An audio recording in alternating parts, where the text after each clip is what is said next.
A Space Odyssey Volume 1. Book 1, The Oracle of the Goddess. Chapter 1, The Escape. Ainu slowly opened her eyes. The room was still shrouded in darkness. She rubbed the remnants of sleep from her tired eyes and glanced toward the window. Every room in her home was equipped with blackout curtains, and her bedroom was no exception. She couldn't tell whether it was night or day outside. Lying there for several more minutes, she sank deeper into her thoughts. What had happened to her? What fate had befallen her parents? And most importantly, how could she possibly escape this hellish prison she was trapped in? Her mind drifted to the stories her grandparents had shared about the era of her great-grandparents and the catastrophic event that had devastated all of humanity. She thought of the colonists and the hopeful dreams of distant star systems far beyond their reach. It had been 200 years since the Great Reset, and Ainu was just like every other human being on this forsaken planet, a prisoner. Earth, once the magnificent cradle of humanity, how had it come to this? How could their ancestors have allowed such destruction to fall upon this wonderful world? Ainu abruptly stopped her thoughts, knowing full well about the Echelon Sentinel, the insidious system set up to monitor every thought and flag certain phrases for the ever-watchful thought police. She understood that she desperately needed to escape her gilded cage, but such thoughts were not only forbidden, they were punishable by intense pain or even death. Today was her 16th birthday, and Ainu thought to herself, I'm not going to just lie here waiting for them to drag me out of bed and force me back to work. Summoning her strength, she rose from the bed and went over to the window. She pulled back the curtains and saw the pale light of dawn breaking. Knowing they would arrive soon, she hurriedly dressed, went downstairs, and opened the nearly empty fridge. With little to choose from, she decided to make some cornflakes and sat at the kitchen table eating. Suddenly, she heard the front door open and waited for her captors to enter the kitchen. 3 people walked in, 2 women and a burly male soldier.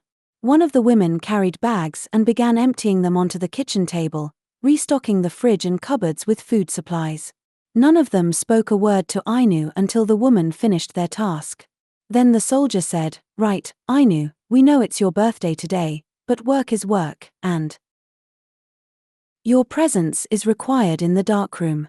The smallest of the women, someone Ainu knew well, said, Come on, Ainu, let's go.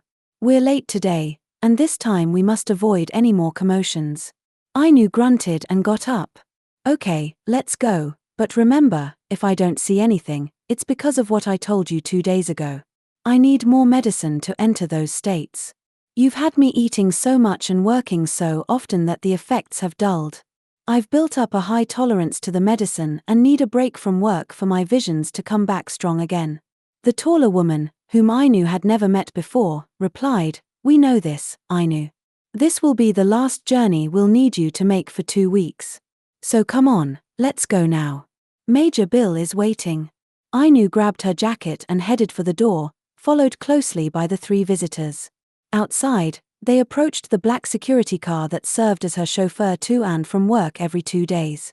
She was exhausted by this routine and longed for a better life among the stars with the colonists or, dare she think it, the rebels.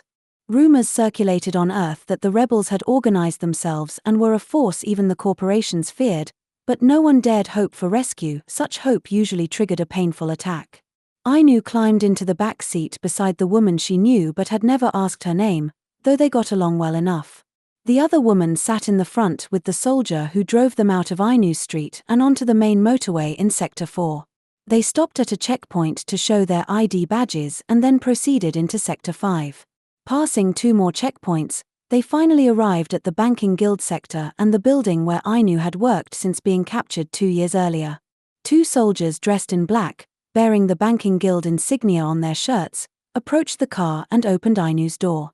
She stepped out and walked into the towering, dark building she despised with every breath. The 2 women followed her inside.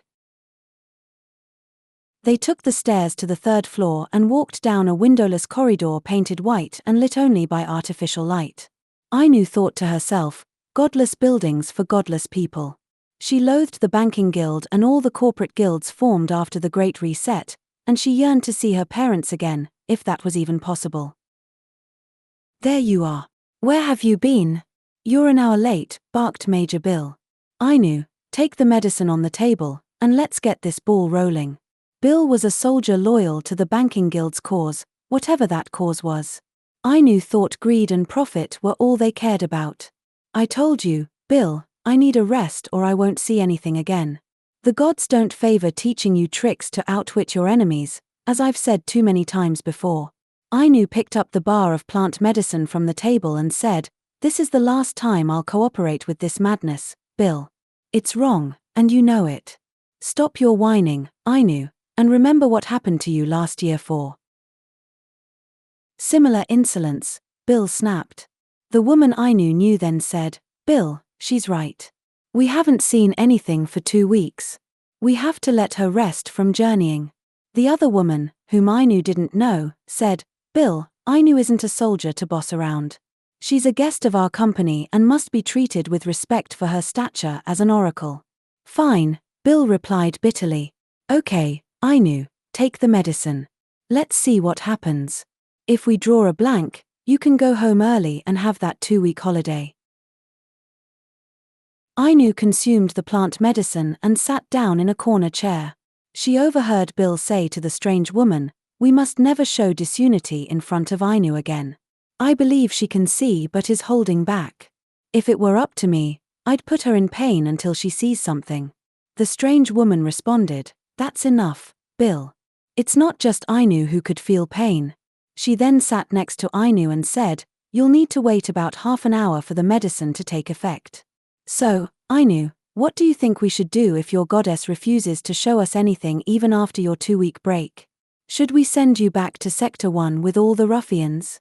Ainu answered, "The ruffians are my kin, don't you know that? I was kidnapped from my parents by your henchmen and taken to Sector 4, where I can't reach my family or friends. How long do you expect me to work for the banks?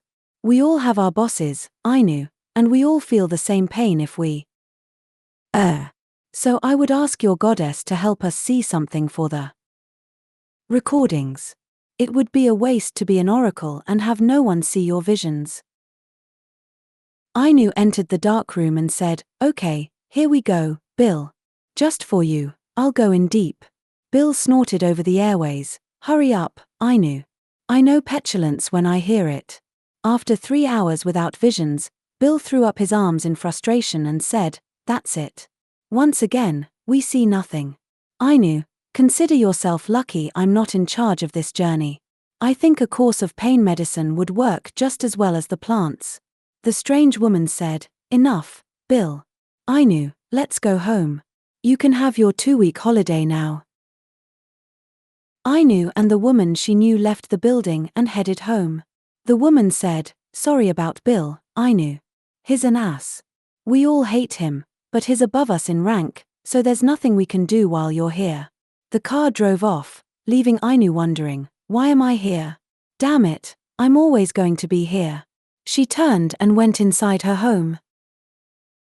Inside, Ainu went to the living room and turned on the television. She plopped down on the sofa and watched the news. The broadcast was all about the rebel explosion at the mining guild sector. The newscaster was viciously deriding the rebels for crimes against humanity and other such atrocities, the kind of accusations that only the twisted, paranoid minds of the deluded establishment could invent to vilify the Earth's freedom fighters, thought Ainu bitterly. She rose from her seat, walked into the kitchen, and retrieved a snack from the fridge before returning to the living room. Her eyes caught a small scrap of paper resting on the mantelpiece, and she picked it up curiously. The paper bore tiny handwriting that read, "My little goddess." That was the affectionate nickname Ainu's grandmother had given her when she was a young child. Where on earth had that come from? Ainu wondered in disbelief. Quickly, she crumpled the paper and tossed it into the bin, then sat down on the couch again, her gaze fixed on the television screen. The newscaster had now shifted her focus to the colonists living at the edges of the empire, exalting them as the harbingers of the rebels and the looming destruction of our cherished way of life. Ainu forced herself to listen carefully to the broadcast, trying hard not to dwell on the mysterious note. She had no idea how it had appeared there, nor why the kindler-looking woman seemed to harbor as much hatred for Bill as she did. And why had the woman said, "As long as I am here, Bill would be an ass," controlling her? Swirling thoughts was a constant battle, as many an earthling had discovered, and the thought police were merciless, always ready to pounce on anyone who might harbor even a hint of rebellious sentiment. Ainu despised her life in Sector 4 and yearned desperately to escape, but she knew she couldn't do it alone. The strange piece of paper with its haunting message only stirred these forbidden thoughts further. She hadn't seen her grandmother since she was 6 years old, the last time her grandmother and grandfather had left aboard a colonist ship bound for the outer reaches of the Empire, never to be seen again. She had to suppress any thoughts of her family, or the thought police would be at her door in an instant. Oracle or no oracle, she would be subjected to brutal torture like any other deviant in the eyes of the state for harboring such dangerous ideas. She changed the channel on the television, hoping the news wouldn't fuel her rebellious thoughts, but her mind still clung to the note and the possibility it was from her grandparents. How could it be them? How could they have found her? What could it possibly mean? She immediately forced herself to stop thinking and return to the kitchen, making tea to distract her restless mind from these illegal musings of family and rescue. Feeling the heavy weight of the plant medicine she had taken earlier, Ainu decided to lie down on the sofa. She stared at the television and flicked the remote, changing the channel just as an advertisement for a colonist ship heading to a distant star system in the Earth Empire ended. The sight reminded her again of her grandparents and the mysterious note. She quickly shut down those thoughts and settled on a banal reality show featuring nobodies desperate to become somebodies. Ainu opened her eyes. It was dark again. I must have nodded off, she thought groggily. The television was on standby, and she glanced at the clock. 4 hours had passed.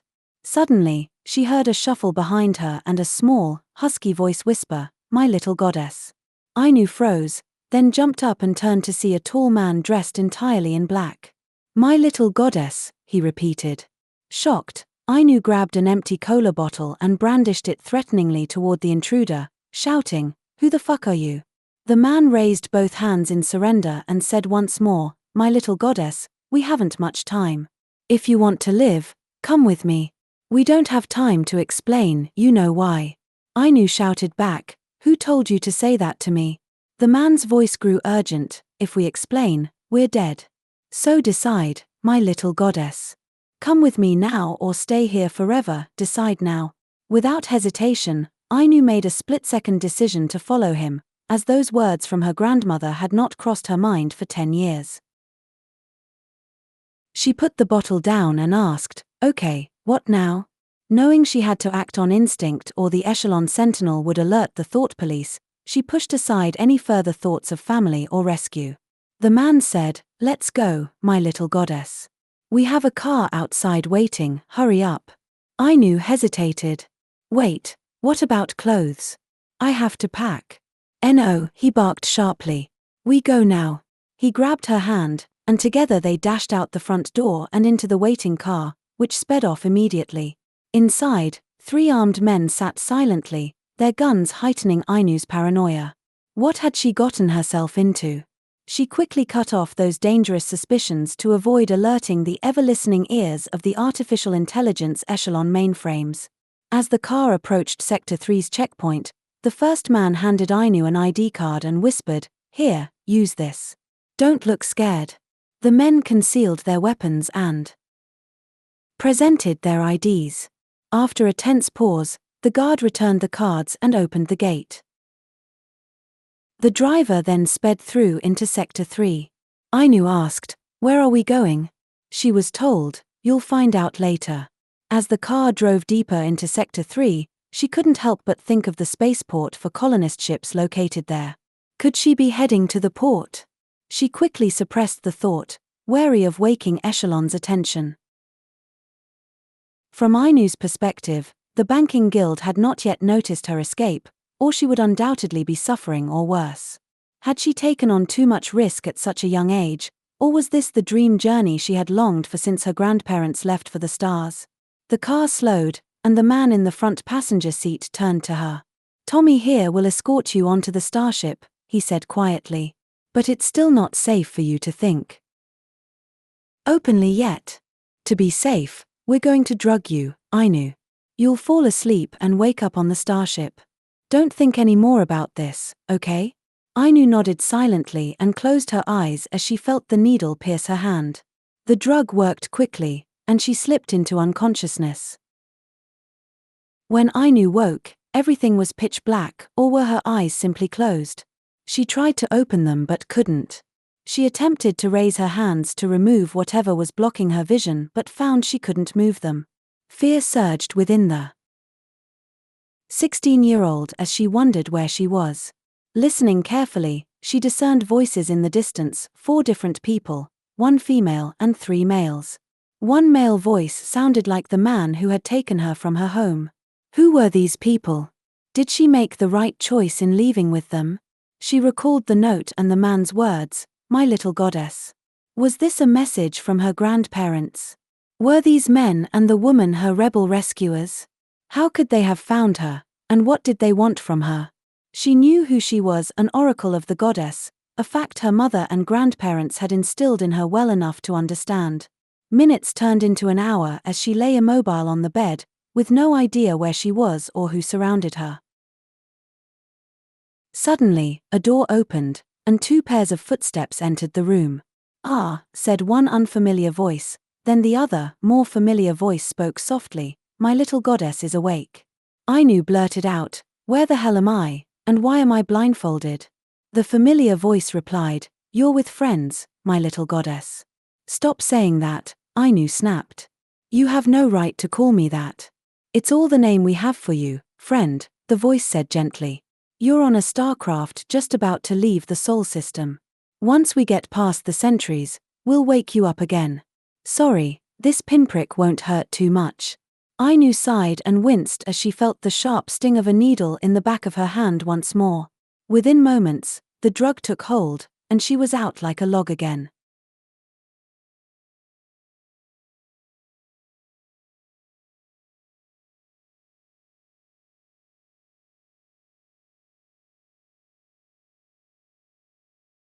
A Space Odyssey Volume 1. Book 1, The Oracle of the Goddess. Chapter 2, The Rescue.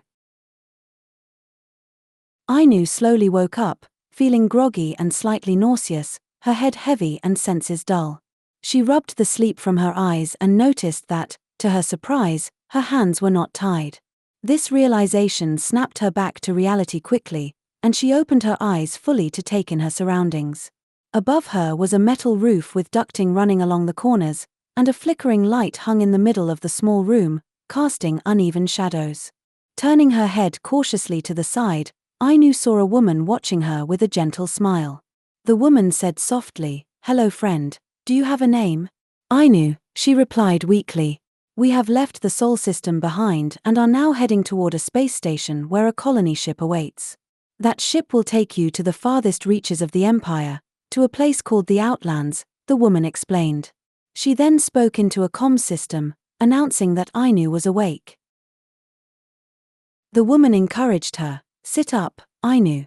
Move your muscles gently and get the blood flowing again. You've been unconscious for several hours and will feel weak." Ainu struggled but managed to sit up with some moans of effort. She rubbed her stiff arms and legs and asked, "What's your name?" The woman replied, "Catalin, Ainu. Food and liquids will be here soon.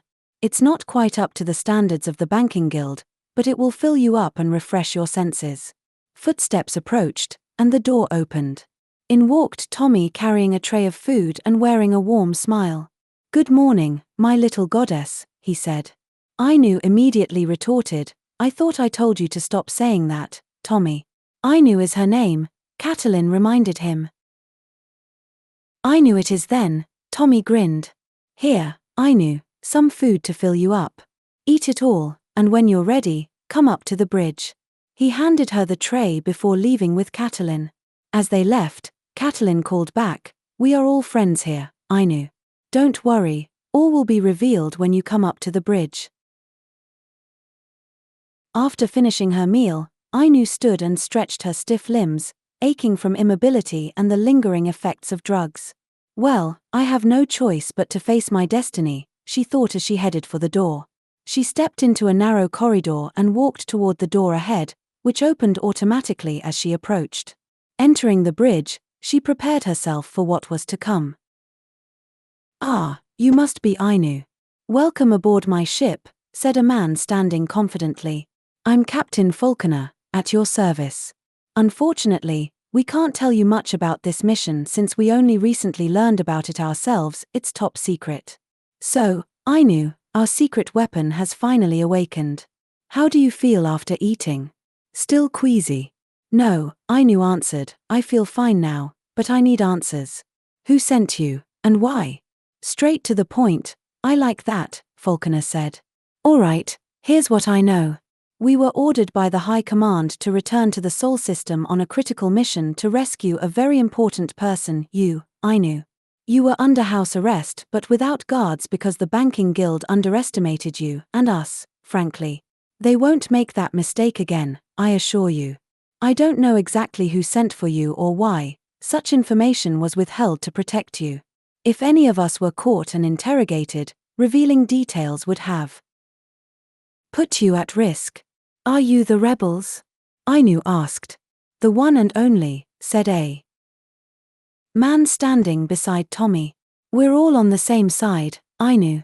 In about 4 hours, we'll contact Space Station Alpha 1 Bravo, where a colony ship will be waiting for you and Tommy to take you to the Outlands, where your questions will be answered." Tommy added, "It's going to be a long journey, Ainu, and it might get bloody. The banking guild knows you escaped and has sent a squadron after us. We're 2 hours ahead, and while our ship is fast, it's not heavily armed. We can't take them head on, so we have to rely on speed and stealth to get there quickly. Sit over there and strap in, Ainu, as we're about to enter warp drive." Everyone took their seats and secured themselves for the journey to Space Station Alpha 1 Bravo. Ainu's mind was racing. Rebels, the Outlands, possibly her long-lost grandparents. Was this a dream? Would she wake up back in Sector 4?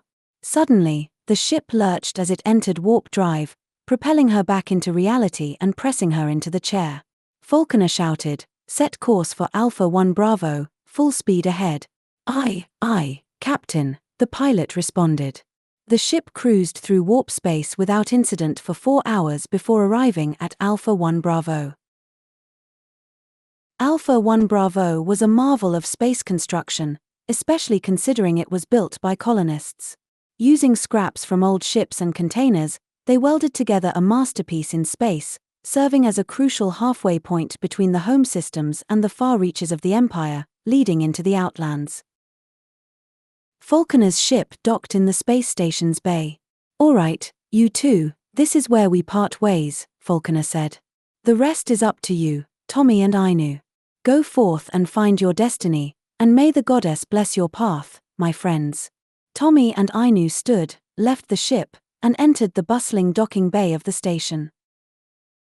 Walking down the corridor, they talked about what Tommy knew of the mission. He explained that colonists in this sector supported the rebels and that they'd be safe here until the colony ship departed for the Outlands. He took Ainu to a hotel where they booked a room. "We'll stay here for a while until we're contacted by one of our agents. Then, we'll head to the colony star cruiser, okay, Ainu?" Ainu nodded in acknowledgement. They sat quietly watching television until a knock sounded at the door. Tommy told Ainu to stand in the corner while he drew his gun and approached the door cautiously. He called out, "Who's there?" A muffled voice replied, unclear to Ainu, but it seemed to calm Tommy. He opened the door, and 2 men entered. One spoke with Tommy while the other stared at Ainu, making her uncomfortable. She greeted him with a simple hi. He responded with the same. Ainu focused on Tommy's conversation with the other man. They arranged transport for 2 on the colony ship.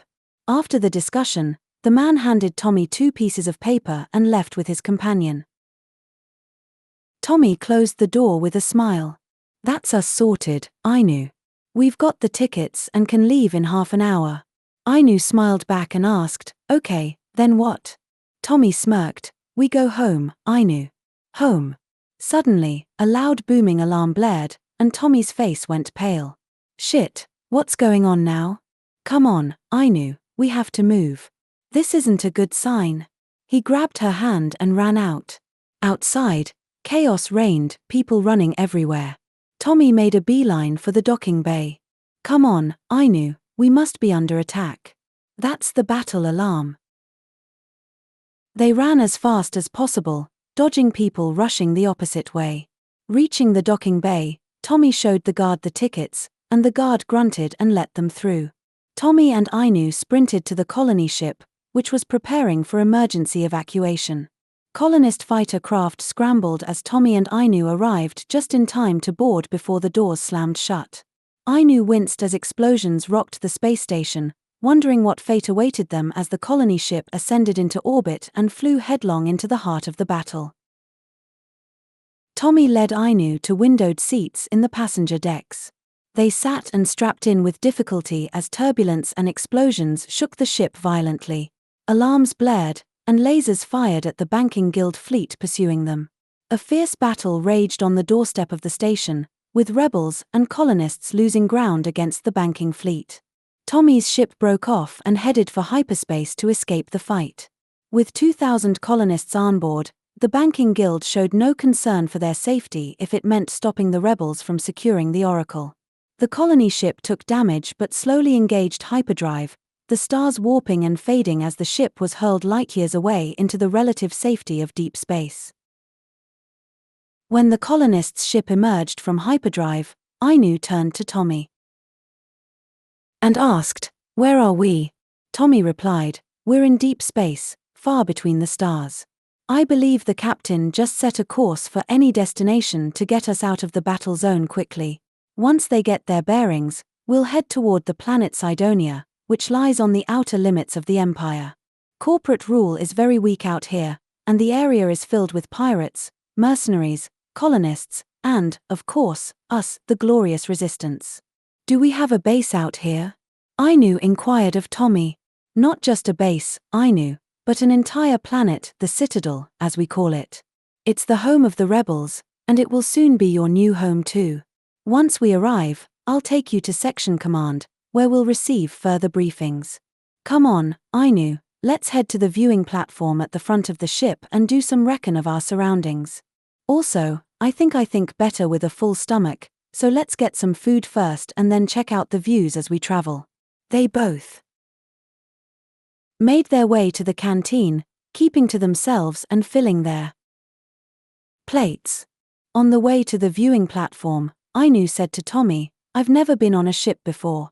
It feels strange, Tommy, traveling at this speed yet standing still and watching the stars zoom past us. It's an overwhelming sensation." Tommy added, "Space is the great leveler of the soul. Egos have no place in the vastness of space and time. How long will it take to reach the Citadel, Tommy? We should be there in several hours, Ainu. Let's find a seat on the passenger deck before we drop back into hyperdrive again." As the ship journeyed toward Cydonia, Ainu wondered who had sent for her and just how far the rebels had gone to rescue her. Worryingly, she questioned whether anyone had died in the process. She pushed those thoughts aside, focusing instead on the hope of seeing her grandparents again. 2 hours later, the ship dropped out of hyperdrive, and Tommy told Ainu they needed to proceed to the passenger departure deck to prepare for disembarkation. He explained that they would first go to the surface of the colonist planet, where a safe house awaited. There, they would wait to be picked up and taken to the port to board a starcraft, which would finally deliver them to the rebel planet, the Citadel, the rebel base where they would learn their fate. The planet Cydonia was a small, rocky, and arid world, where life for the new colonists would be difficult and harsh. However, the planet held a sizable amount of valuable minerals, making it likely that the mining guild would take an interest in Cydonia. This could spark conflicts with the rebels, who maintained a stronghold in the region. Being close to the Citadel and situated on the outer limits of the Empire, lawlessness was rampant, with pirates, thieves, and mercenaries abundant throughout this section of the Outlands. Ainu and Tommy arrived at the safe house, and Tommy knocked on the door. After a moment, a tall, muscular man opened it. He looked menacing to Ainu at first, but his face broke into a smile when he saw Tommy. "Tommy," greeted the man, "long time no see." "Hey," Tommy replied. "Well, Danny, are you going to keep us out here in the full glare of the public any longer, or can we come in?" Danny glanced at Ainu and then back at Tommy before motioning them inside. Once inside, Tommy introduced Ainu to Danny. "Ainu, this is Danny, an old friend of mine. We've shared many a scrap together. We could regale you with tales of our adventures all night long. Danny, this is Ainu, we finally got her." Danny laughed and said, "Well, Ainu, good to meet you. Come in and have a seat. Are either of you hungry? I could rustle up a good curry, Tommy. We've got a couple of hours before the pickup, so you might as well enjoy some of my culinary delights." Ever the host, Danny, smiled Tommy.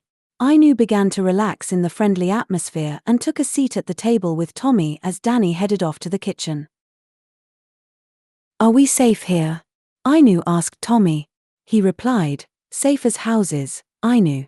This is rebel-controlled space. We're far stronger than most people think. The colonists all support us, and the thought police aren't in this sector. You can think freely here, at least for a while until we fix you, that is," he said with a smile. Danny returned carrying a tray of drinks. "Dinner's coming up, folks. Here, have a beer while we wait. You old enough to drink, Ainu?" Tommy took 2 bottles from the tray and handed one to Ainu. "She's old enough to be hunted and shot at, so she's old enough for a beer. Here you go, Ainu." Ainu thanked Tommy and took a sip. The beer was cold and bitter but palatable. She took a larger sip and sighed, "All this travel has made me tired, Tommy. Don't worry, Ainu, we're nearly home. Just a couple more hours, and you'll see the citadel. It's magnificent. I can't wait to see your eyes light up when we first disembark and take in the horizon," Tommy said. Ainu, it's a sight to behold," Danny chimed in as he returned from the kitchen with plates, placing them before Tommy and Ainu. They continued their conversation while Danny prepared the meal.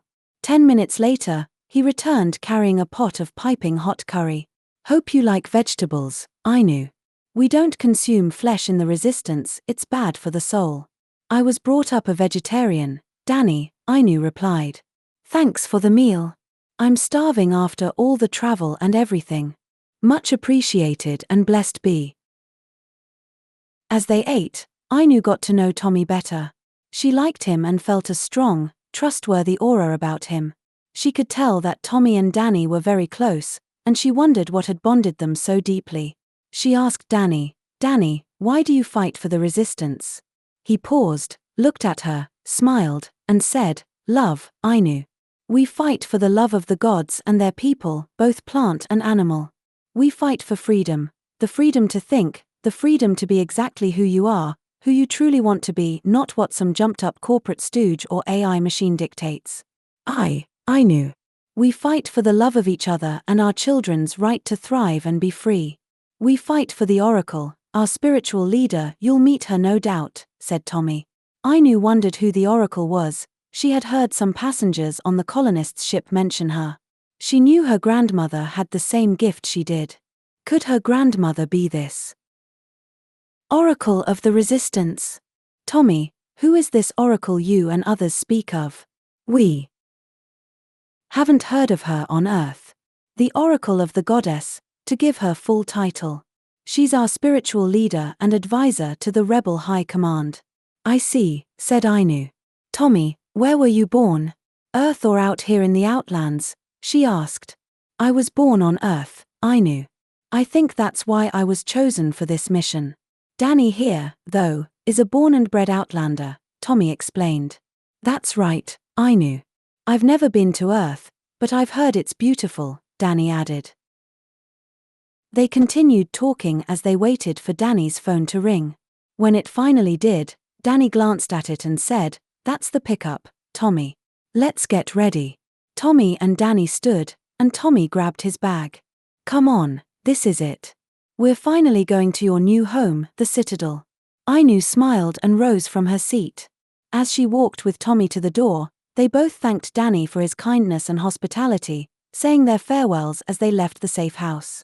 Outside, a car was parked with two men inside. Tommy climbed into the back seat, followed by Ainu. The car drove off toward the spaceport, where they would catch the ship to the Citadel.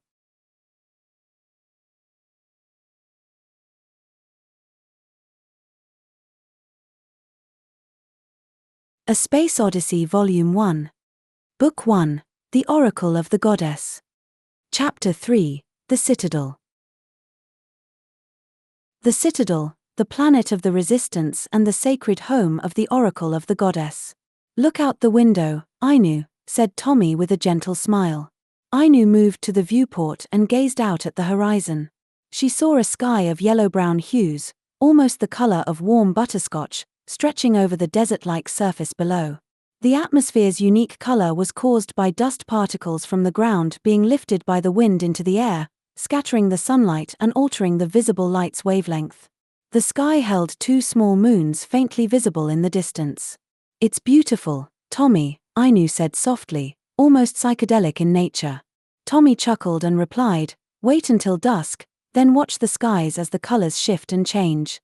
It's truly a natural masterpiece, Ainu. We're only about 5 minutes away from the port now. Soon, you'll finally be able to rest in a comfortable bed. The comforts here rival those on Earth, and the food is even better." The ship soared further across the horizon as the rebels headed steadily toward the port. They flew over vast deserts of sand that soon gave way to rugged rocky terrain and then to lush grasslands. In the distance, Ainu spotted the port that was their destination. The pilot contacted the port's control tower over the comm and was instructed to approach runway Echo 1 for landing. The ship touched down smoothly on Echo 1, and the ground crew quickly approached to escort the passengers off. "That's us, Ainu," said Tommy. "Let's go see the chief." With that, both rose and exited the starcraft. As Ainu and Tommy stepped outside, they were greeted by two burly men clad in black uniforms. "Hail, Tommy," said the tallest of the two. He continued speaking to both of them, explaining that Ainu was to follow him immediately to meet the Oracle of the Goddess. Tommy smiled at Ainu and teased, "Off you go now, my little goddess." Ainu smiled back and said, "Tommy, thank you for helping me. Will we meet again?"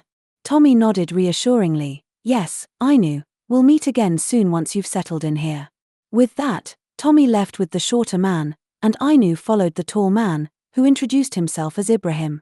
"I am Ibrahim, second in command of Rebel Squad 7. My mission is to teach you about the revolution and what is expected of all soldiers and civilians who come to the Citadel for training and rehabilitation. You will spend 3 months here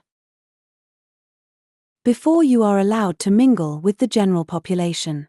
But we have a special surprise for you, Ainu. There's an important person here who is desperate to meet you. Come, she's waiting in this building." They entered a small building and proceeded down a corridor. Ibrahim opened a door and gestured for Ainu to enter first. Inside, she saw the backs of an elderly woman and man. As she approached, the elderly woman said, "Paul, our guest approaches." Before Ainu could speak, the old couple turned around with broad smiles lighting their weathered faces, radiating warmth towards Ainu. Overcome with emotion, Ainu burst into laughter and tears, exclaiming, "Grandmother, grandfather, where have you been?" She ran forward and embraced them both tightly. The three stood embraced for several minutes, laughing and crying together. Ainu's grandmother finally spoke, "Ainu, we knew we could free you. Now you are safe from harm, at least until the war intensifies and the resistance burns the guilds from Earth forever." Paul added, "There are things you need to understand, Ainu. This mission wasn't just about reuniting our family, it's about who you truly are and who you are destined to become. It concerns the legacy and inheritance of our lineage. Are you the Oracle of the Goddess, grandmother?"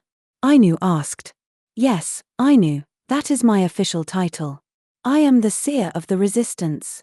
It is my sacred mission to keep the rebels aligned with the gods and prevent us from damning our souls in this war. You have a strong intuition, just like me.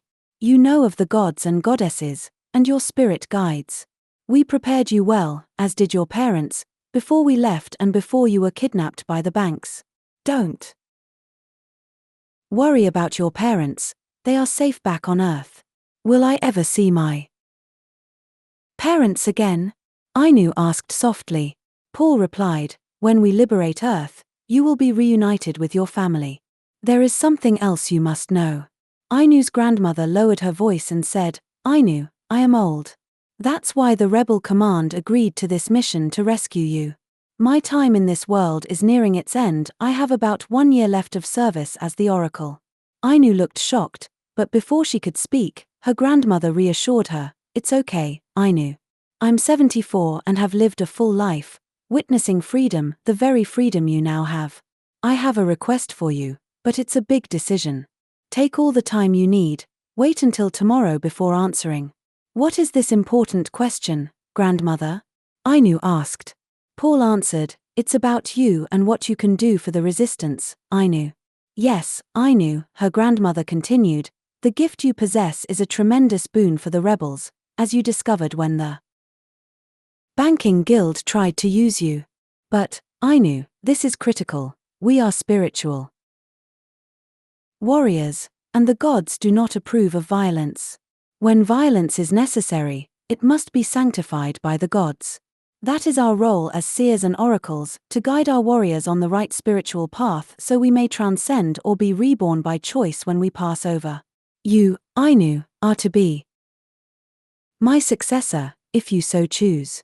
That's the question we want you to consider, which is why the rebel high command authorized this mission, said her grandmother. Ainu was about to respond when her grandmother interrupted, don't answer now, Ainu. Wait until tomorrow morning. You must go with Ibrahim now, he will take you to your quarters.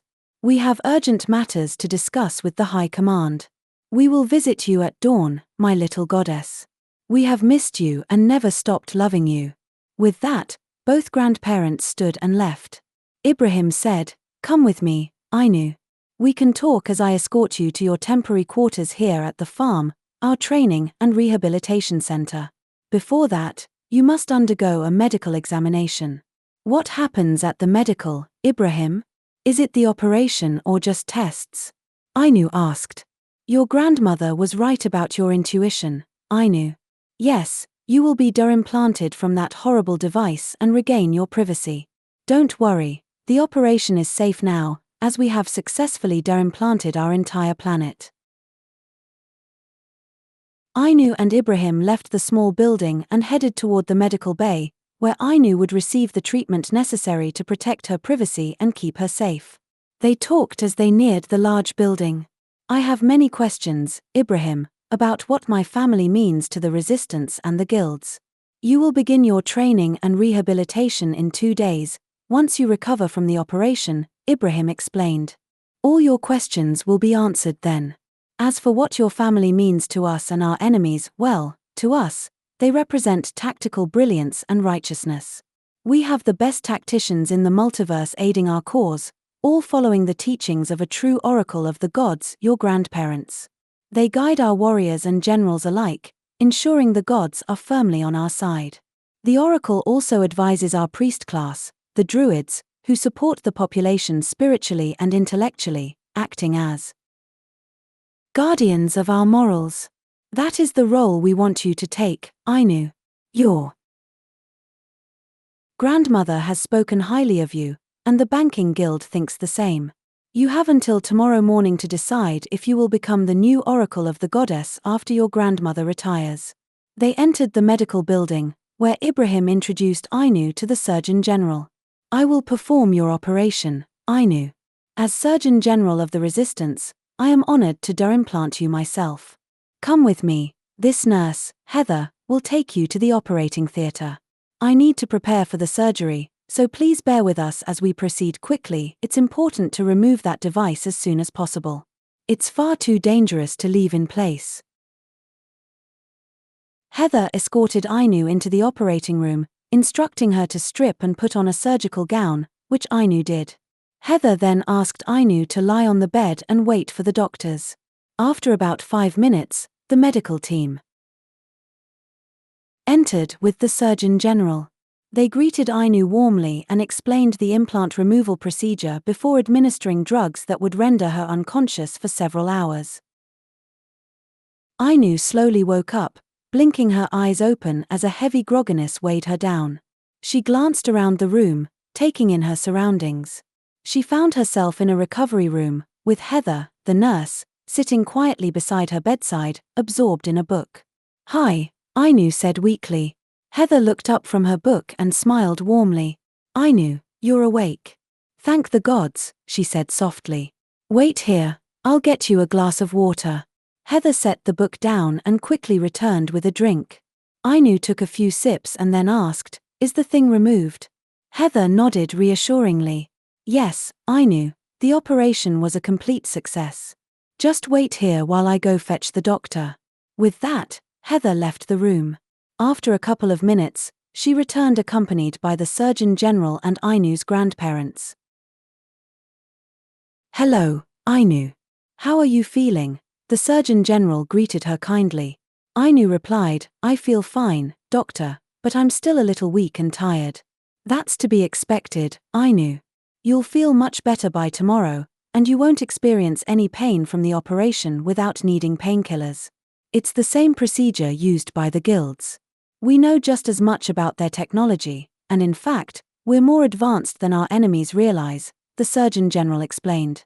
The three of them continued their conversation for another half-hour before Ainu drifted back to sleep. As she did, her grandmother turned to Heather and said, "Take her to me tomorrow at dawn. We're short on time, Heather. Also, debrief her on your role here as one of the Resistance's nurses." The Surgeon General and Ainu's grandparents then left the room, leaving Heather alone with Ainu. When Ainu awoke again, she asked Heather, "What time is it?" Heather answered, "It's 5 in the morning, Ainu. You sound much stronger now. Do you think you could sit up?"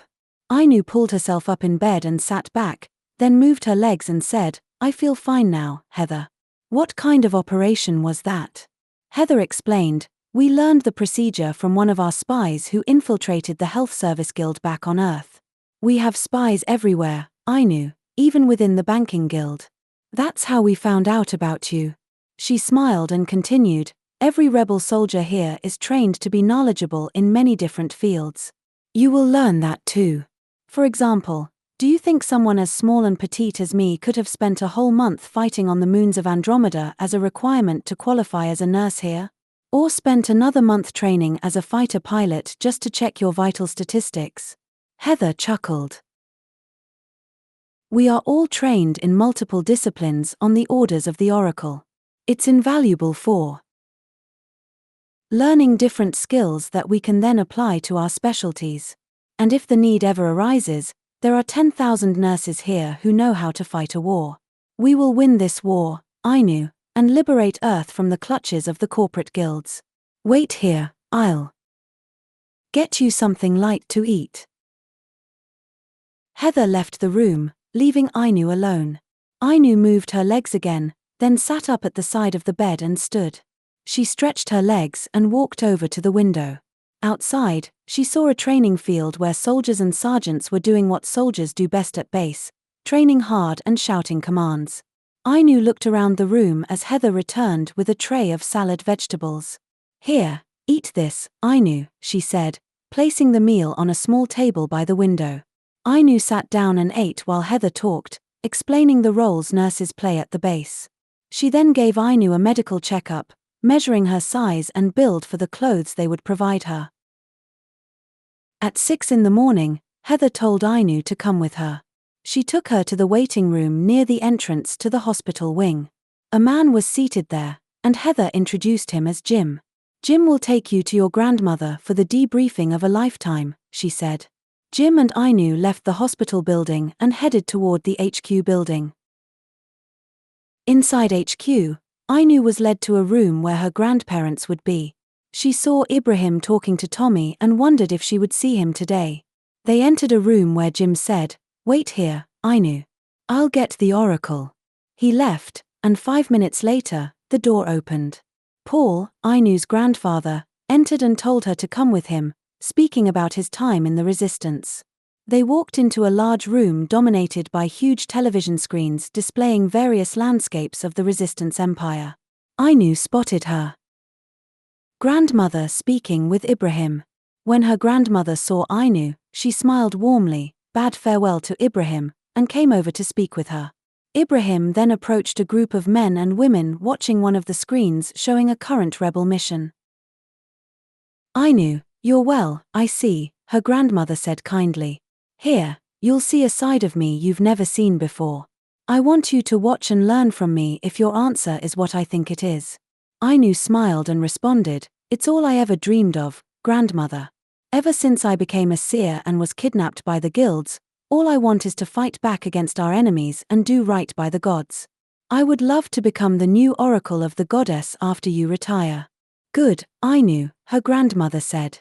"I knew you wouldn't let us down, my little goddess. Paul was the first to suggest to High Command that we replace both of ourselves with you, and I agree wholeheartedly. You are perfectly suited for this role, and we will train you here at the farm." "Did Heather teach you about our ways?" "Yes, she did, grandmother," Ainu replied. "She told me that the way of the warriors and the path of the warrior will be taught to me by the rebels in my training, as all citizens of the citadel are trained in these disciplines. Your grandfather and I will also teach you the ways of the seer, Ainu, and the wisdom of the oracle. This will help you with your shamanic journeys more easily, without the need for plants," her grandmother added. "Yes, Ainu," Paul interjected, "you can see with your third eye. The guilds know this, and that's why they wanted you to become their own oracle to counter us helping the resistance. But you were a handful for them. We have friends inside that institution where you were working. Some of our spies are undercover there." Ainu said, "I knew some staff were friendlier toward me than others, but I didn't realize they might have been rebels. We have to be careful with our spies, Ainu, as they risk everything aiding our cause to liberate Earth from the corporate fat cats and their goon armies. They're all just sheep, Ainu, like the people, but the people are sheep wearing wolves' clothing underneath. It's up to us, the resistance, to strip those sheep's clothing off our implanted people by freeing them from the implant matrix," her grandmother said firmly. She then called Ibrahim over and told him of Ainu's decision to train and become the new oracle of the goddess.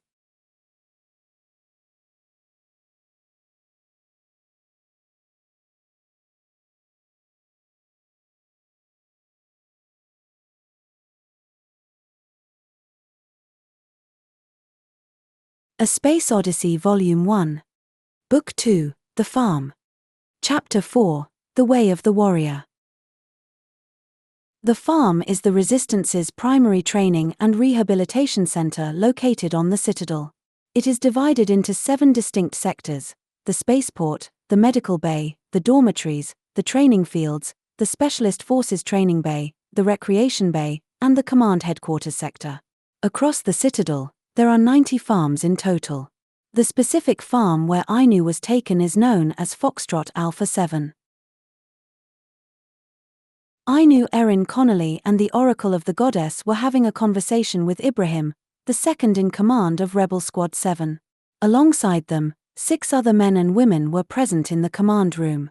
The Oracle introduced Ainu to a tall, strong-looking man with an angular face and a noticeable scar running down one cheek.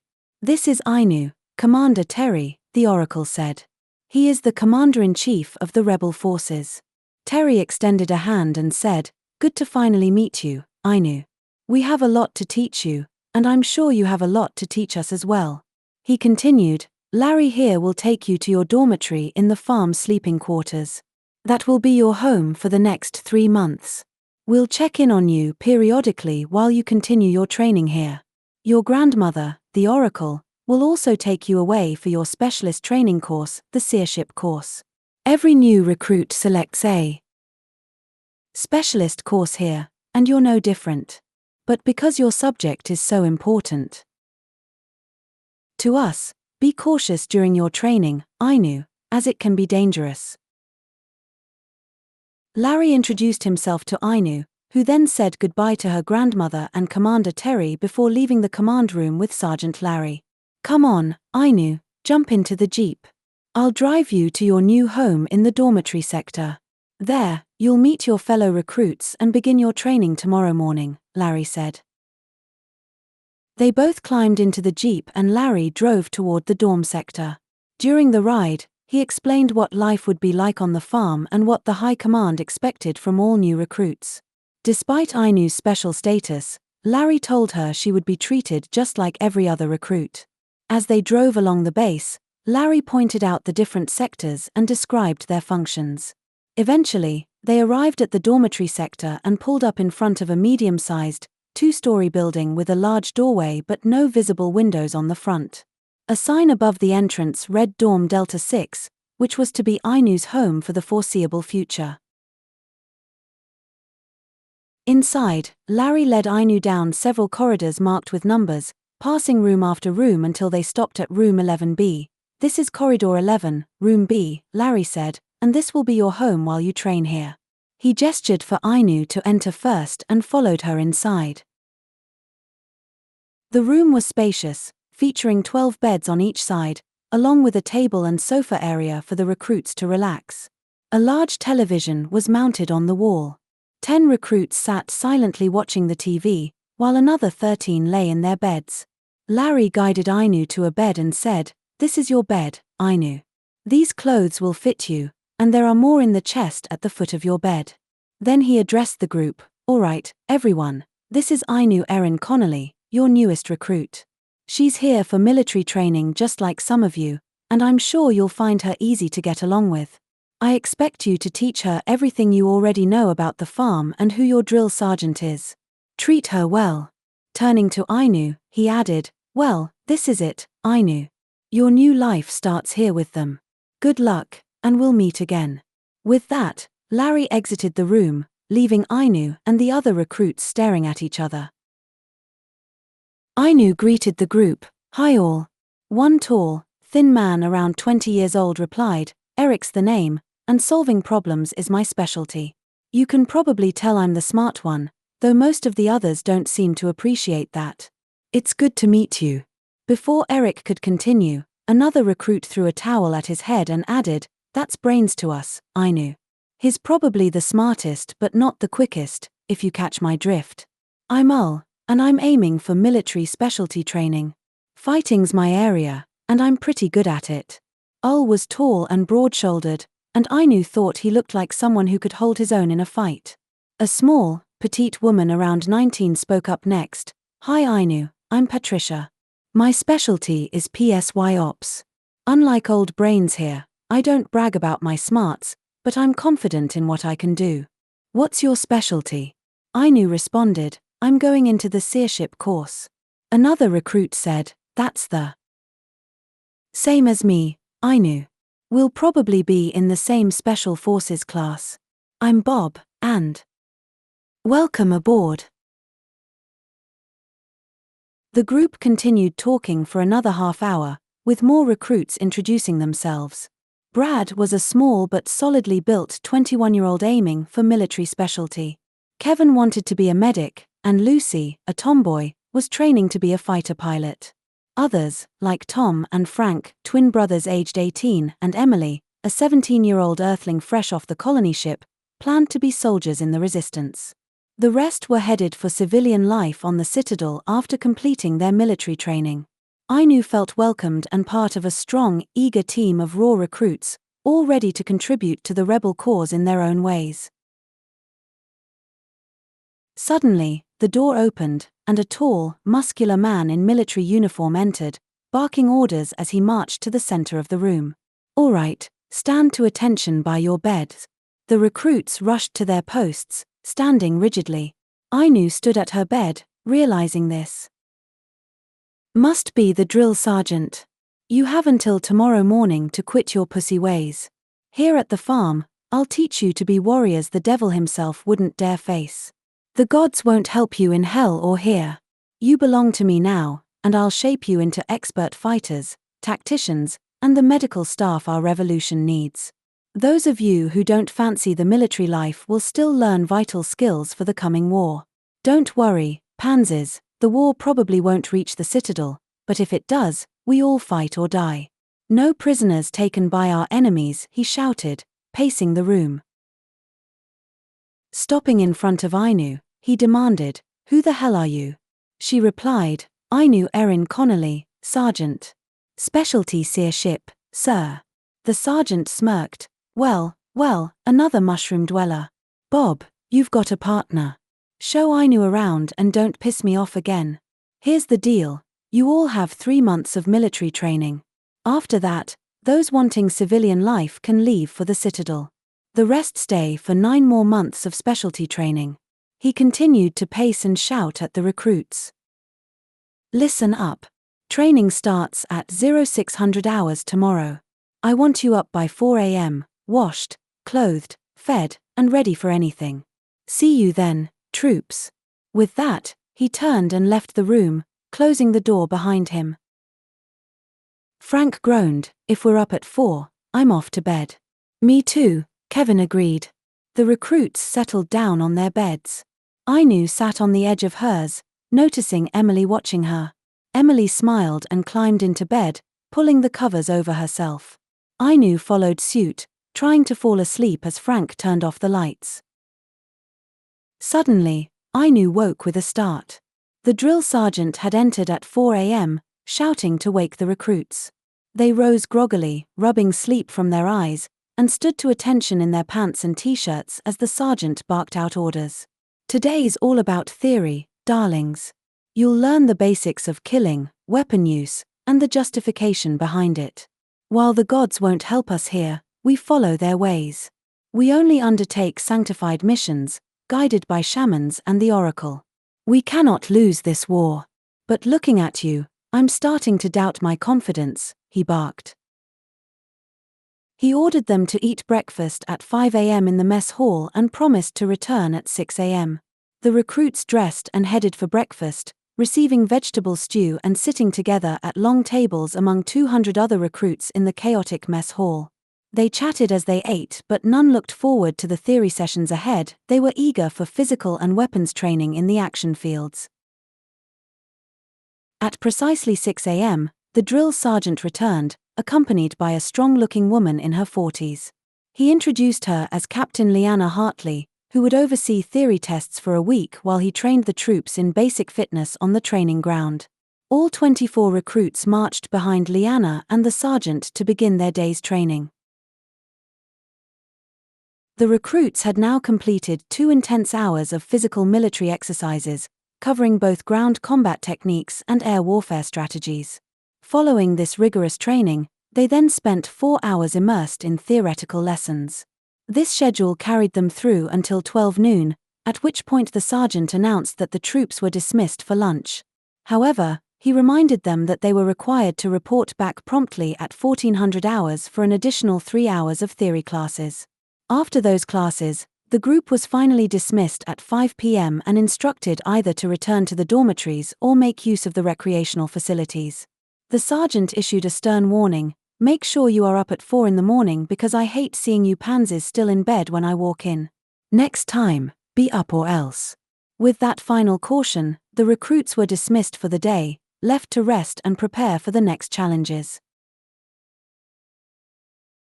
Ainu, Emily, Brad, Lucy, and Bob had formed a tight-knit group, a small unit that could intuitively sense each other's needs, or so Ainu thought. She genuinely liked them all and valued their camaraderie. Yet, she was also painfully aware that it was only a matter of time before they would be separated and sent on different paths. This knowledge made her cautious about becoming too attached, but despite her efforts, she simply couldn't help herself. It wasn't in her nature to keep emotional distance from people she cared about. After completing 2 weeks of basic training, the recruits moved on to 2 weeks of medical training, followed by another 2 weeks focused on psychological operations, PSY ops. After this, their training shifted to a unique 2-week period dedicated to shamanic journey techniques. This rigorous schedule brought them to the final month of their preparation, when they were expected to integrate all the skills they had learned into a real-world, live mission for the rebel cause. At 7 p.m., the sergeant entered the room. This time, his tone was calm and measured rather than shouting. Addressing the recruits, he commanded, "Stand to attention, troops." He then paced slowly up and down the line as he spoke. "Now troops, you have completed 8 weeks of intensive military training, with 2 weeks dedicated to each specialty subject. You are now well versed in the arts of both conventional and guerrilla warfare, and I promise you, you will need every ounce of that training. As for the mission ahead, you will be divided into groups of 8 to undertake a vital operation for the cause. It could be combat action, reconnaissance, or resupplying. We won't know until 3 days from now. Until then, you are granted a 3-day holiday at the farm. I'm sure you'll find ways to entertain yourselves, but remember to behave yourselves and don't get too drunk or stoned. Now off you go and enjoy yourselves." With that, he turned sharply and marched out of the room. "A 3-day holiday," exclaimed Ull. "Let's hit the bars then.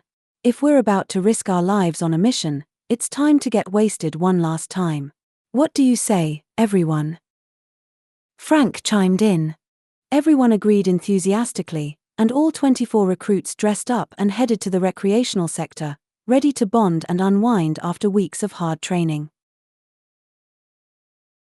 Ainu was abruptly awakened when the sergeant stormed into the dormitory at 4 a.m., accompanied by 3 soldiers, shouting furiously about the troops not being up yet.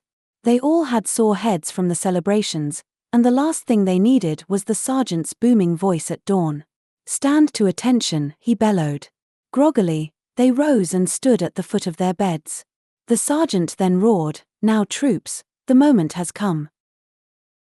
We have learned your fate. You are being sent on a reconnaissance mission into hostile territory.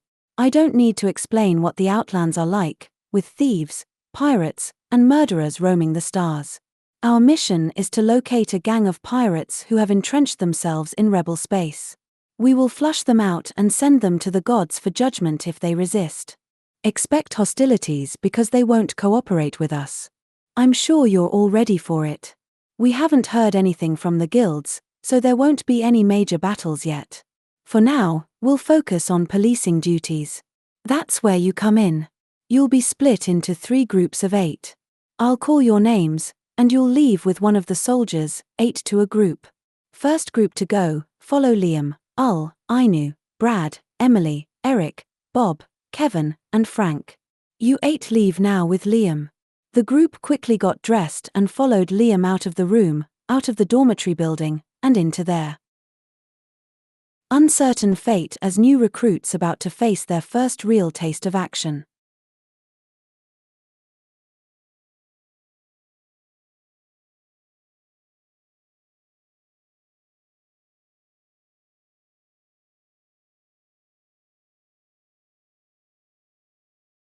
A Space Odyssey Volume 1. Book 2, The Farm. Chapter 5, The Recruit's Mission. Liam led the squad of 8 soldiers out of the dormitory building and signaled them to climb onto the back of the troop transporter waiting at the building's entrance. They all mounted the vehicle, and Liam joined them in the rear. Because the weather was clear and pleasant, the truck's roof cover was not in place, allowing them to sit exposed to the fresh dawn air. Liam addressed the recruits firmly, saying, "All right, you lot, this is a real live mission we're about to undertake. So you'd better keep your wits sharp because we're almost certain to come under fire." As he spoke, the troop transporter rumbled to life and began moving down the road toward the spaceport. Liam continued briefing the men and women in Ainu's squad. "This mission is a policing operation and should be fairly routine. We'll fly in, secure the area, and sweep for any signs of the pirates. The planet we're heading to is a newly colonized world, but the colonists haven't yet fully established control. There's reportedly a small gang of pirates preying on local trade routes around this planet and nearby star systems. As the local peacekeepers, we volunteered to assist the colonists in driving out this pirate gang and securing the planet from further incursions. Since this planet is close to one of our bases, we want it secured just as much as the colonists do. Any questions, troops?" Ainu, Brad, Emily, Eric Brains, Bob, Kevin, Frank, and Liam were the only soldiers occupying the back of the transporter.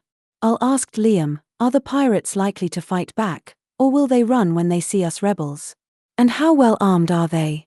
Liam replied, "We don't expect the pirates to resist, but you never know. Intelligence reports suggest they could be quite aggressive and have a decent number of men, so we might have to use force. As for their armaments, well, some pirates are as heavily armed as the Guild. Their targets usually include ships from the Guild as well as everyone else, including us, troops." The rest of the journey was marked by silence as each recruit lost themselves in their own thoughts. Ainu felt on edge and nervous about her first mission. She forced herself to put on a brave face, reminding herself that she had come under fire once before at the space station, so this would be similar, only now she was trained and armed. That thought process helped calm her considerably, easing her worries about mission failure, and she turned her focus fully to the task ahead. When the transporter reached the spaceport, the recruits and Liam disembarked and boarded a waiting space shuttle, where they took seats and waited for the journey to begin. Liam spoke again, "We're heading to a staging area just several stars away from the pirates' location. You'll receive further briefing there and be issued breakfast rations. The rations don't taste great, but they're nutritious and will keep you full for hours. We leave for the pirates' planet at dawn tomorrow." More soldiers boarded the shuttle until the doors closed, and it took off, heading off-world toward the staging post for the mission to colonists' planet Draco, where they would help expel the pirates from the sector.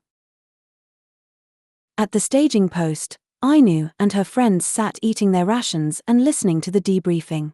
A tall general addressed the assembled soldiers, about 2,000 strong, including some starfighters and mostly infantry grunts. It was expected that the pirates would avoid risking their ships unless absolutely necessary, as intel indicated the pirates had more personnel than ships. Therefore, a ground battle was anticipated. Emily expressed relief that the battle would be on land rather than in space, repeating her battle cry, "We mulligans fight in the sea like stones and in the air like hail, but on land, we tear our enemies apart." She growled as she mimicked strangling her foes with her bare hands. They all laughed and chatted until it was time for bed, when they retreated to their tents for the night's rest. Ainu awoke and glanced at her watch, 4 a.m. She dressed quietly and stepped outside the tent. She spotted Brad, and Emily gathered around the fire pit, eating their rations, and joined them. Said, "We head to the armory at 5 a.m., Ainu. I can't wait to see what weapons they issue us." Brad added, "I'm hoping for a heavy machine gun. Fits your size and build," Ainu teased. They continued chatting as others woke up, and by 5 a.m., the group set off toward the armory. At the armory, a tall sergeant reminded them about squad composition in the Resistance as they were handed their weapons. "Right, remember your basic training, troops. Every squad consists of 8 men, a commander, a sniper, a demolitions expert, a rocket launcher operator, a medic, a scout, and 2 machine gunners.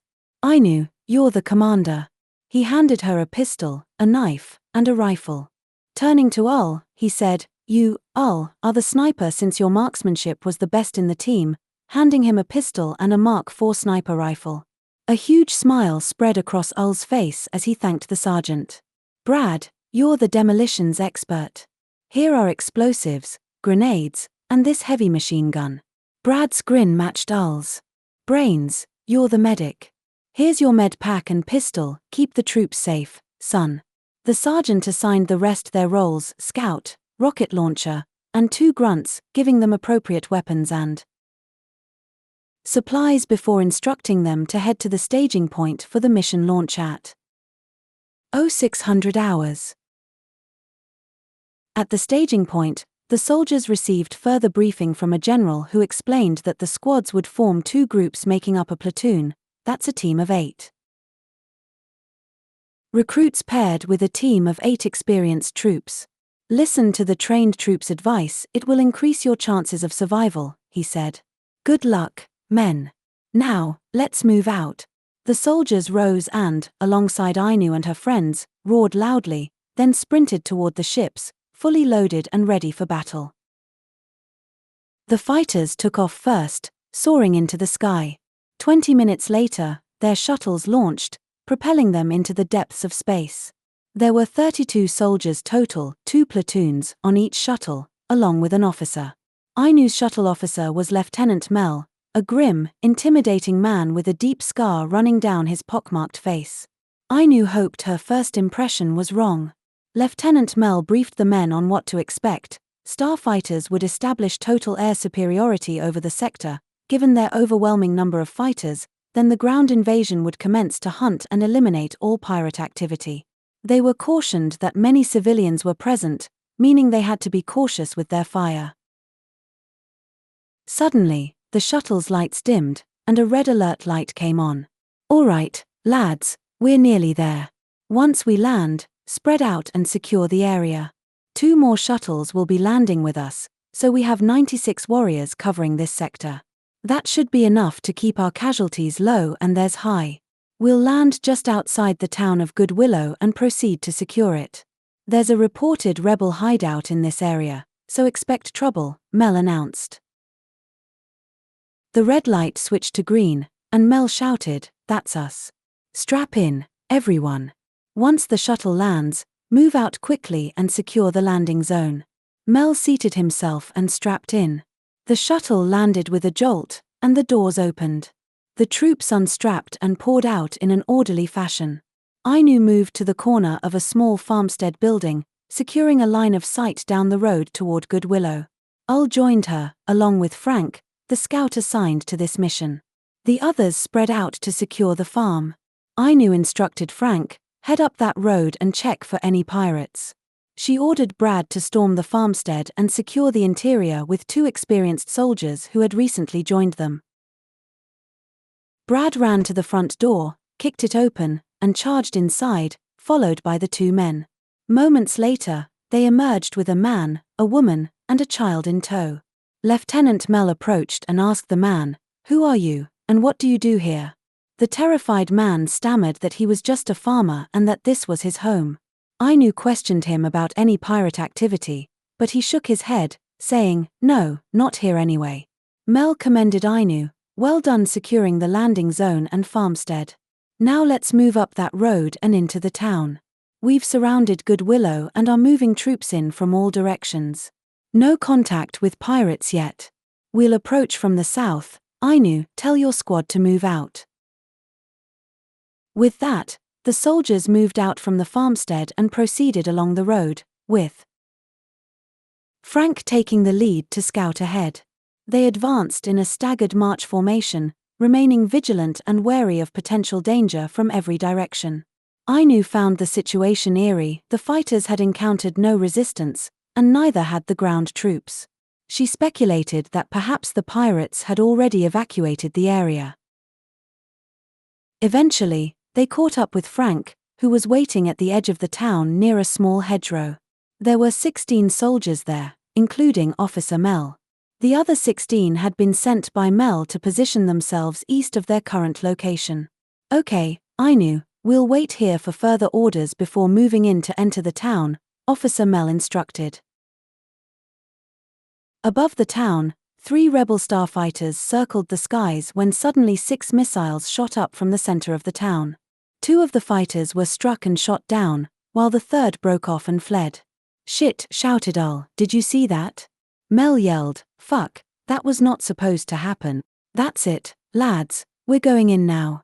Ainu, get your team to enter the outskirts of the town and secure a line of sight into the area." The commander of the experienced squad rushed over to Ainu and said, "Okay Ainu, get your scout and sniper positioned in a good spot ahead, then move your men into the town." Ainu ordered Frank and Ul to carry out those instructions. They proceeded up the road and spotted a small but tall 3-story building. Ainu commanded the grunts to secure the building, and once they returned, she sent Frank and Ul up to the 3rd story with orders to shoot anyone carrying a weapon. Ainu spoke to Frank via comms, asking if it was clear to move forward. He reported seeing 3 people walking but no visible weapons. Ainu instructed Ul and Frank to remain in position and keep the area secure while they advanced into the town. Suddenly, Ainu heard a gunshot. It was Ul, who announced over comms, "One pirate down, near that red building, Ainu." Ainu ordered Kevin and Emily to run to the edge of the building, away from the window. When they arrived, the rest of the squad followed. Ainu radioed, "Ul, you two stay put and shoot anything moving in or near that building." Kevin approached the door and kicked it in. 2 more shots rang out, and Ul reported over comms, 2 more down near the haystack.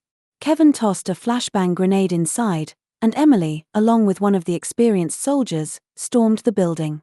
Ainu heard their gunfire and moved to a wall near the doorway, firing towards the haystack as Frank had spotted additional enemies there. Brad ran up to Ainu and positioned himself beside her, scanning for any pirates to engage. Suddenly, one of the buildings ahead exploded after an experienced soldier fired a rocket launcher at pirates spotted in a window. A fierce battle erupted in the southern sector, with Ainu's men bearing the brunt of the fighting. Officer Mel called for reinforcements, and 5 minutes later, 2 more squads arrived. With 4 squads totaling 32 rebels, they continued to press the battle against the pirates, pushing deeper into the town. Ul and Frank rejoined Ainu's group after being ordered back. So far, Ainu's men had avoided casualties, though one experienced soldier was dead and another wounded. Surrounded in the town, the rebels pressed forward into the heart of the area from all sides, crushing pirate resistance while sustaining acceptable casualties themselves. Ainu pulled the trigger, and a pirate fell dead. "That window's covered, Kevin." "Brad, kick the door in," Ainu ordered sharply. Brad kicked open the door, and Emily tossed a grenade inside. When it exploded, she and Brad entered, firing their weapons and killing 2 more pirates. Unfortunately, Emily took a shot to the leg. "Brains!" Brad shouted as Ainu ran over to the building. 2 more experienced soldiers joined Brad and Ainu to secure the place. Brains arrived, quickly moving to Emily. He ripped her trousers apart with a knife, removed the bullet, and began stitching her up. He wrapped a bandage around her leg and instructed Kevin and Ul to help Emily to a nearby couch. Returning from securing the building, Ainu said, "This place is secure. We can rest here until we get further orders. Ul, go to the upstairs window and keep watch for anyone, friendly or enemy." Brains reported on Emily's condition. "She's fine, but she won't be able to run for a while. She can limp with help, and we need to get her evacuated." Ainu responded, "Okay, Brains," and then contacted command for an evacuation. She was informed it would arrive in 10 minutes. Officer Mel entered the building shortly after. "Hi Ainu, well done. Let's hole up here for a bit. The fighting has quieted in this area but continues in the northern part of town. The east and west teams have taken the center, so only a few stragglers remain. The citizens have suffered casualties. Friendly fire has resulted in 17 dead and 30 wounded.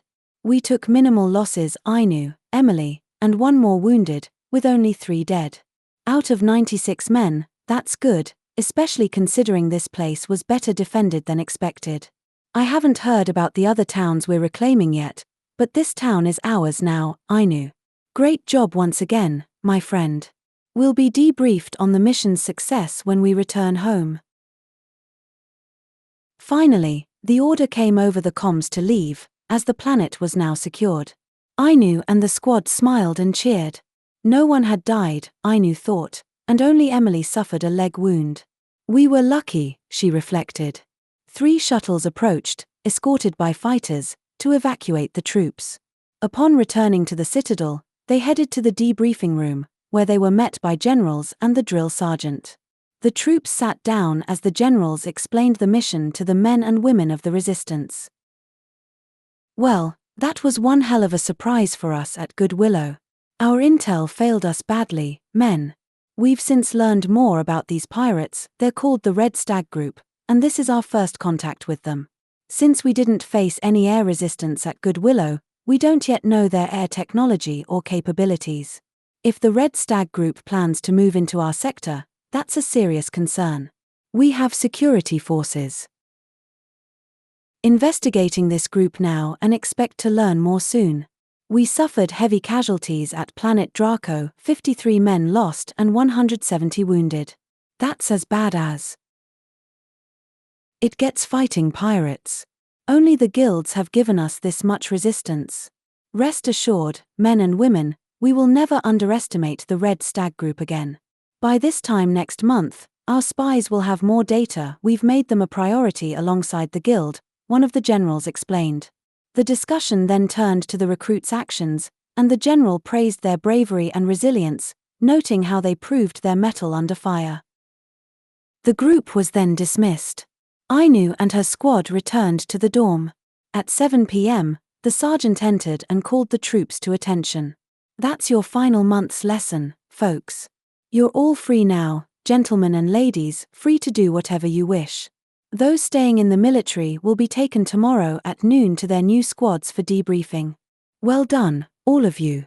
You made me proud at Planet Draco, especially during the battle at Good Willow. Before I get too emotional, let me assure you that your training here will serve you well in future situations. What you learned at the farm will be invaluable. Those heading into civilian life, go now, the bus is waiting outside to take you to your new homes. The rest of you, wait here until tomorrow at noon. With that, the sergeant about-faced and, for the final time in the recruits' lives, marched out of the dorm, closing the door behind him. Ainu and the remaining troops bid farewell to the recruits heading into the citadel to live and work. They then moved to the recreation area, talking late into the night until 10 p.m., when they went to bed for the last time as a group at the farm.